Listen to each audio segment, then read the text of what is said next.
Hello everyone, मैं doctor Pramod आप सभी का स्वागत करता हूं लेटेक्स कोर्स के इस वीडियो में। फ्रेंड्स, इस वीडियो में हम देखेंगे कि कोई भी पैराग्राफ का जो टेक्स्ट है उस पैराग्राफ टेक्स्ट का विड्थ किस तरह से कंट्रोल करना है। तो बाय डिफ़ॉल्ट अगर हम कोई टेक्स्ट लेते हैं तो उसका विड्थ जो है हमारे पास वो पेज सेटअप के हिसाब से एडजस्ट हो जाएगा। फॉर एग्जाम्पल अगर मैं आपको बताता हूँ कि कुछ रैंडम टेक्स्ट अगर मैं यहाँ से ले लेता हूँ dipsum.com से टेक्स्ट कॉपी कर लिया और यहाँ पे अगर मैं पेस्ट कर देता हूँ तो जिस तरह से मैंने मार्जिन सेटअप किया था लेफ्ट में 3 सेंटीमीटर और राइट में 2 सेंटीमीटर, तो इसको अगर मैं आपको बिल्ड एंड व्यू करके दिखाता हूँ तो उस मार्जिन के हिसाब से हमारे पास टेक्स्ट जो है वो टेक्स्ट हमारे पास एक्सपांड हो जाएगा। इसको आप एक्सपांडेड व्यू में देख सकते हैं। ठीक है, आप ये देखेंगे कि अभी ये जो पैराग्राफ का विड्थ है, पैराग्राफ का विड्थ इतना है। लेफ्ट हैंड साइड से 3 सेंटीमीटर का मार्जिन है और राइट हैंड साइड से 2 सेंटीमीटर का मार्जिन है। लेकिन कुछ केस में अगर मुझे चाहिए कि कोई पैराग्राफ का विड्थ मुझे लिमिट करना है, मुझे पूरा extend from left to right नहीं चाहिए, मुझे थोड़ा सा कम करना है, तो उस केस में किस तरह से करेंगे देखिए। फॉर एग्जाम्पल अगर मुझे ये जो सेकंड पैराग्राफ है, इस सेकंड पैराग्राफ का विड्थ मुझे कम करना है या कंट्रोल करना है, तो उसमें क्या कर दूंगा मैं, backslash box that is paragraph box.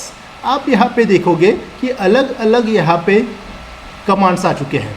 मैं आपका फर्स्ट कमांड लेके बताता हूँ। ठीक है, आप यहाँ पे देखोगे तो इस कमांड में एक हमारे पास, जस्ट मैं आपको जूम करके दिखा देता हूँ, तो आप देखेंगे कि पैर बॉक्स नाम का कमांड दिया दैट इज़ पैराग्राफ बॉक्स। यहाँ पे विड्थ देना है, उस पैराग्राफ का विड्थ आपको कितना रखना है।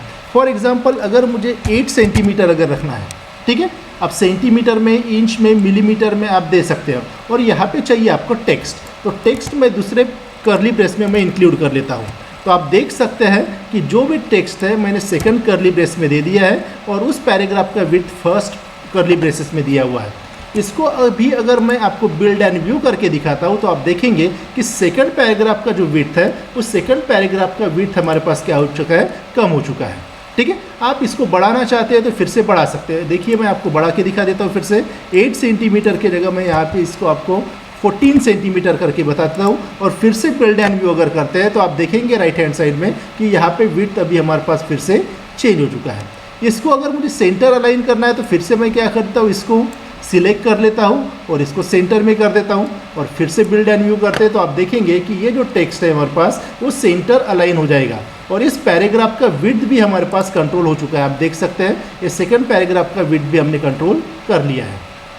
अभी यहाँ पे सेकंड ऑप्शन ये है कि यहाँ पे जहाँ पे मैंने पैर बॉक्स दिया हुआ है, एक एक्स्ट्रा आर्गुमेंट आप पास कर सकते हो स्क्वायर ब्रैकेट में। ये एक्स्ट्रा आर्गुमेंट क्या है हमारे पास, अगर मैं ये आर्गुमेंट अगर नहीं देता हूँ तो आपका जो टेक्स्ट है वो सेंटर अलाइन हो जाएगा। तो अगर आपको बॉटम अलाइन या टॉप अलाइन अगर करना है तो यहाँ पे आपको देना है, बॉटम अलाइन अगर करना है तो आपको यहाँ पे बी देना है, और टॉप अलाइन अगर करना है तो आपको यहाँ पे टी देना है। ठीक है, और फिर से बिल्ड एंड व्यू अगर मैं करके दिखा देता हूँ तो ये जो अलाइनमेंट है वो आपके टॉप या बॉटम के हिसाब से आपका प्रॉपरली अलाइन हो जाएगा। तो यहाँ पे आपको नहीं दिखेगा, लेकिन जब इसके साइड बाय साइड अगर आप कुछ टेक्स्ट लेते हो तो यहाँ पे आपको फ़र्क दिखेगा।